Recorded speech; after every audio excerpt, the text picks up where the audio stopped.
வந்து நிவேதா சாரி நித்யா மேனன் ஐயா கருத்துக்கள் எல்லாம் கெஸ்டோடது. சும்மா இந்த ஃப்ளோரை தொடக்க வந்த ஆளுங்க ஆங்கரிங்னு கட் பண்ணிக்கலாம் ஐயா, என்ன செஞ்சிருவாங்க ஐயா. TN Talkies Tamil.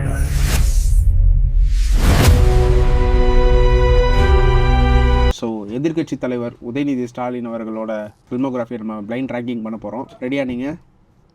இந்த வடச்சேரியில் ஒரு டைலாக் வரும்ல, இந்த ரூட் எடுக்க செட்டிங் போட்டிருக்கீங்களா?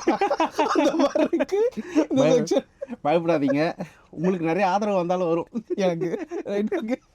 ஓகே, ஃபர்ஸ்ட் படம் okay 4th place. 4th place. நல்ல காமெடி சாங்ஸு எல்லாமே நல்லா இருக்கும். என்ன குறை? எல்லாமே நல்லா இருக்கும் ப்ரோ. ஃபர்ஸ்ட் 3க்கு வந்து நான் ஒரு படம் வச்சிருக்கேன். 3க்கு ரெடியாக வச்சிருக்கீங்க? ஆமாம். எதிர்கட்சி தலைவரோட தீவிர ஃபேன் நான் பார்க்குறேன் இப்போ. நிமிர் செகண்ட் பிளேஸ். படம் வந்து 2 நாள் கூட ஓடல. எப்படி செகண்ட் பிளேஸ்? எனக்கு அது ரொம்ப பிடிச்சிருக்கு. எனக்கு அது ஒர்க் அவுட் ஆயிருந்துச்சு. நான் அது ஃபகத் ஃபாசில் சாரோட அது ரீமேக் மூவி தாங்கிறது எனக்கு அந்த படம் பார்த்ததுக்கு அப்புறம் தான் லேட்டராக தான் தெரியும்.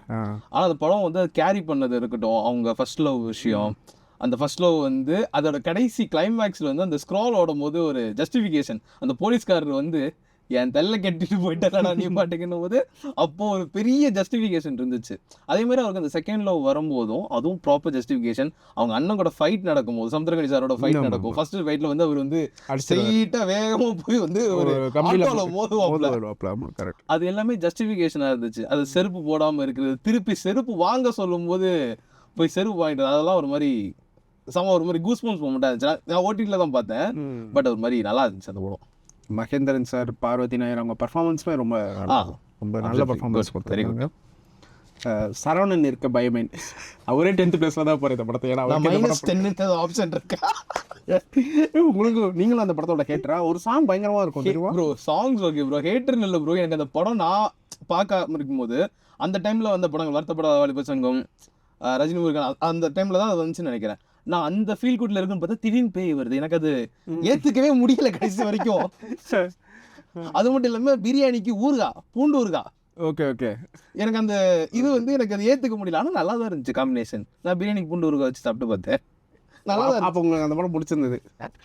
பிடிக்கலன்னு சொல்ல முடியாது, பிடிச்சதுன்னு சொல்ல முடியாது, பட் ஓகே. அது 10th வச்சுக்கோங்க. ரஜினாக்காக இந்த 10th பிளேஸ்ன்னு நினைக்கிறேன். சரி, மனிதன் ஃபர்ஸ்ட் பிளேஸ் ப்ரோ. ரீமேக்கா? ரீமேக் தான் மனிதன். ஜாலியல் பேபி மனிதன் ரீமேக்கா? ஆமாங்க. இந்த அதிர்ச்சியே உங்களுக்கு இப்போ தான் தெரியுதா? இந்த நியூஸே உங்களுக்கு இப்போ தான் தெரியுதா? மனிதன் வந்து ஒரு ரீமேக் மக்களே. மனிதன் வந்து ஒரு ரீமேக் ஆக்சுவலாக, பட் டீசெண்டான ரீமேக். அகமத் பண்ணியிருப்பாரு, அவர் பண்ணியிருந்தாரு. ஆனால் அந்த எலிவேஷன் ஒன்று இருக்குல்ல, பேக்ரவுண்ட் ஸ்கோராக இருக்கட்டும், அந்த கோர்ட்டுக்குள்ள இருக்கிற சினாரியோ அப்படி அந்த எட்ஜில் உட்கார்ற மாதிரியே இருக்கும். ஃபர்ஸ்ட் அவர் வந்து ஒரு மாதிரி இல்லை, இதுக்கு வந்து நம்ம காசு பார்த்துட்டா போதுங்கிற கேட்டகரியில் இருக்க மனுஷன் காசை தாண்டி அந்த மதிப்பு மரியாதை கரெக்டாக அந்த இட்லி கடை அக்கா வந்து ஹெல்ப் பண்ண போகும்போது அப்போ தான் வந்து என்ன ஃபீல் ஆகும்னா, எவ்வளோ நீ உயரத்துக்கு போனாலும் இந்த மனிதனுங்கிற ஒரு பிளேஸ் இருக்குல்ல, நம்மளோட மனசு இருக்குல்ல, அது ஒரு தனி பிளேஸில் இருக்கும். அவங்க ஹெல்ப் பண்ணுறதா இருக்கட்டும், அவர் வந்து அந்த கேஸை வாதாடும் போது அவங்க ஏரியாவில் கிடைக்கிற அந்த மதிப்பாக இருக்கட்டும். வண்டியில் வந்து நிற்கிறாருன்னா அந்த கவுன்சிலரே வந்து ஃபர்ஸ்ட் அந்த கவுன்சிலர் தான் வந்து சண்டை போடுவார், இவங்க வந்து காலி பண்ணிட்டு போ அப்படின்லாம் சொல்லுவார். ஆனால் அவரே வந்து வழி விடுவார். இந்த மாதிரிலாம் இருக்கும். அது மாதிரி ஃபீல் குட்டான சாங்ஸ்லாம் சூப்பராக இருக்கும். சூப்பரான சாங்ஸ் கலக்கிருப்பார். மாமன்னன்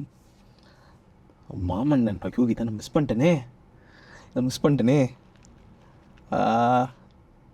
தேர்டு கொடுத்துட்டேனோ? தேர்டு கொடுக்கலையே? தேர்டு கொடுத்துட்டேன் இல்லையா? கொடுக்கல, செகண்ட் தான் கொடுத்துருக்கீங்க, ஃபர்ஸ்ட் கொடுத்துருக்கீங்க. தேர்டு எனக்கு வச்சா தெரியும், மாமன்னன் தேர்டு. என்ன பொறுத்த வரைக்கும் கொஞ்சம் ஓவர் ரேட்டட் தான் அந்த படம். ஓவர் ரேட்டட்னு இல்லை ப்ரோ, எனக்கு அந்த கதைக்களம், எனக்கு அந்த மாதிரியான விஷயங்கள் நான் பார்த்தது கிடையாது, கேள்விப்பட்டதும் கிடையாது. ஆனால் எனக்கு வடிவேல் சாரோட பெர்ஃபார்மன்ஸ், நிறைய பேர் அதை ட்ரோல் மெட்டீரியலாக யூஸ் பண்ணுறாங்க. ஆனால் அங்கே நான் தேட்டரில் தான் படம் பார்த்தேன்.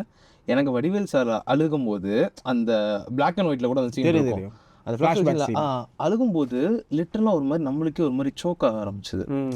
அதுவாக இருக்கட்டும். அதுக்கப்புறம் வந்து எனக்கு இந்த சீனுக்கு ஏன் எனக்கு சோக்காச்சுன்னு இப்போ வரைக்கும் தெரியல.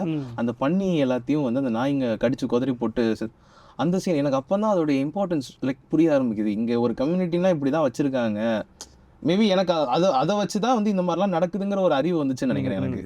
ஸோ அதனால் எனக்கு அந்த படம் ரொம்ப பிடிக்கும். இந்த படத்தில் ஒரு சீன் வந்து இருக்கும், இந்த மாதிரி வந்துட்டு வீட்டுக்கு கதவையெல்லாம் பூட்டிடுவார், அருவாள் கட்டை வச்சு. நான் வந்து ஒரு பயங்கர எலிவேஷன் சீன் ஒன்று வரப்போகுதுன்னு நினச்சேன், சப்புன்னு முடிஞ்சிருச்சு. ஓகே, இந்த படம் பார்த்தீங்களா இல்லையா தெரியல. இது கதிர்வேலன் காதல் ஒரு சாங் ரொம்ப ஃபேமஸ், அன்பே அன்பே அந்த பாட்டு. இதுக்கு சந்தானம் அவர் ஒன்று 5 படத்தில் சந்தானம் இருப்பார். இதுக்கு ஞாபகம் இருக்கு. நயன்தாரா அவங்க 2 ஃபேமிலியும் வந்து பிரிஞ்சிருப்பாங்க, அவங்க அக்காவும் மாமாவும் ஆமா இருப்பாங்க. நல்ல படம் தான். ரேட்டிங் என்ன? ரேட்டிங் வந்து 9. நல்ல படம் 9.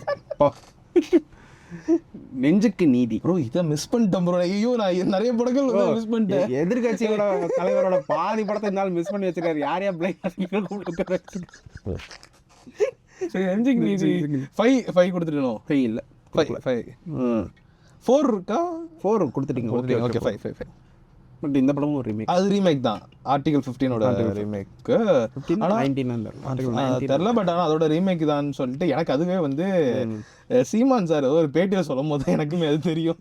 நான் அந்த படம் பார்த்துட்டேன்னு சொன்னோம், அப்பந்தான் தெரியும் அது ரீமேக்குன்னு. ஆனால் நல்லா இருந்துச்சு, நல்ல படங்க. ஆனால் அந்த படத்தில் எதிர்கட்சி தலைவர் மட்டும் தான் மைனஸாக இருந்தார். மற்றபடி அந்த படம் ரொம்ப நல்லா ஃப்ளோவாக இருக்கும். இந்த படத்தில் அவர் மட்டும் தனியாக தெரிவார். டைலாக் சூப்பராக இருக்கும், மேக்கிங் எல்லாமே நல்லா. போலீஸாகவே ஒரு ஓகே அந்த இது கேரி பண்ணியிருந்தாரு. நீங்கள் ஆயுஷ்மான் குரானா பர்ஃபார்மன்ஸ் பார்த்தீங்கன்னா ஒப்பீனியன் மாற்றிக்கலாம். அப்படியா? சரி ஓகே. எதிர்கட்சி தலைவர் அவங்களோட தொண்டர்கள் கோச்சிக்க வேணாம். நெஞ்சுக்கு நீதி 5. ஓகே. அடுத்து என்னோட ரொம்ப மோஸ்ட் ஃபேவரட் கழகத்தலைவன். சூப்பரான படம். 8. நல்ல படத்துக்கெல்லாம் பின்னாடி நான் மிஸ் பண்ணுறேன். நான் ஒரு 3 படம் வச்சிருந்தேன், அதில் ஒரு படத்தை நீங்கள் இப்போ வரைக்கும் கேட்பீங்கன்னு நினச்சிட்டு இருக்கிறது நீங்கள் கேட்கவே இல்லை. கழகத்தலைவன் நல்ல படம். நான் அது வந்து முன்னாடி சப்போஸ் நீங்கள் முன்னாடி கேட்டிருந்தீங்க, தெரிஞ்சு இந்த படம் தான் ஃபஸ்ட் டைம் ஆக்ஷன் பண்ணார்னு நினைக்கிறேன். ஆமாம், அதுக்கு முன்னாடி பெருசாக ஆக்ஷன் சீன்ஸ்லாம் அவர் பண்ணது கிடையாது. ஃபர்ஸ்ட் டைம் இப்போ தான் இந்த படம் தான் பண்ணியிருக்காங்க. இந்த ஆக்ஷன் ஜஸ்டிஃபை பண்ணுச்சு.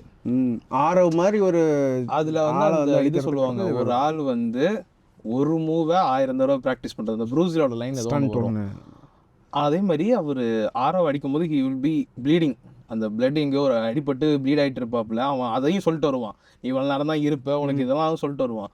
ஆனால் அவர் அடிக்கும்போது அந்த ஒரு ஃபாஸ்ட் ஃபார்வர்ட் சீன் ஒன்று வருமே, எனக்கு அதுலேயே தெரிஞ்சிச்சு ஓகே இது ஜஸ்டிஃபை ஆச்சு.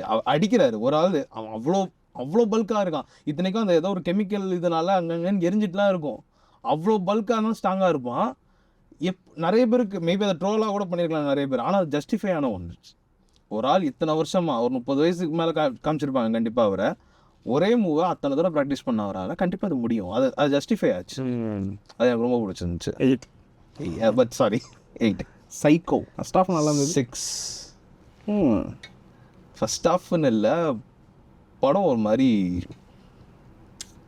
இளையராஜா சாரோட ஸ்கோர். மினி கூப்பர்னு நினைக்கிறேன் அந்த காரு லாஸ்ட்ல உள்ள வந்து நித்யா மேனன் ஐயா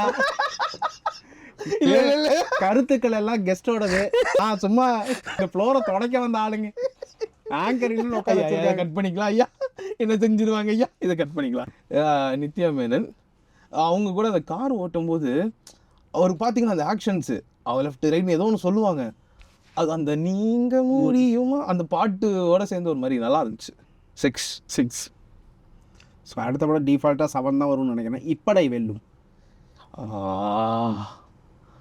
அது ஒரு மாதிரி டிஃப்ரெண்ட்டான ஜேர்னர். ஏன்னா அந்த சூர்யா இருக்கட்டும் அவராக இருக்கட்டும் ஒரே கதையை சொல்லுவாங்க. அந்த சீன் இப்படியே சுற்றி வர மாதிரியே இருக்கும். ரொம்ப நல்ல படம். டேனியல் பாலாஜி பர்ஃபார்மன்ஸும் நல்லாயிருக்கும். ஆர்கே சுரேஷ் அவர் தான் வந்து அந்த போலீஸாக வருவார் நினைக்கிறேன். அதுவுமே சூப்பராக கேரி பண்ணியிருப்பார்.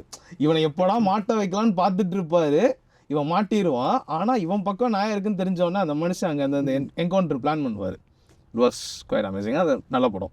நீங்கள் ஒரு படத்துக்கு வெயிட் பண்ணுறீங்களே, என்ன படம் அது? கண்ணை நம்பாதே. இந்த ஆளும் நம்பக்கூடாது. நல்ல படம் ப்ரோ, படங்க. நல்ல படம், எனக்கு பிடிச்சிருந்துச்சு ப்ரோ. ஆனால் அந்த படத்தில் ஒரு அரசியல் பஞ்ச் இருக்கும், நீங்கள் ஞாபகம் இருக்குமான்னு தெரியல உங்களுக்கு. தெரில. பிரசன்னா வந்துட்டு வில்லன் இந்த படத்தில். ஆக்சுவலாக உதயநிதி எப்பவுமே ஒரு ஜின்னு கூடுவார்.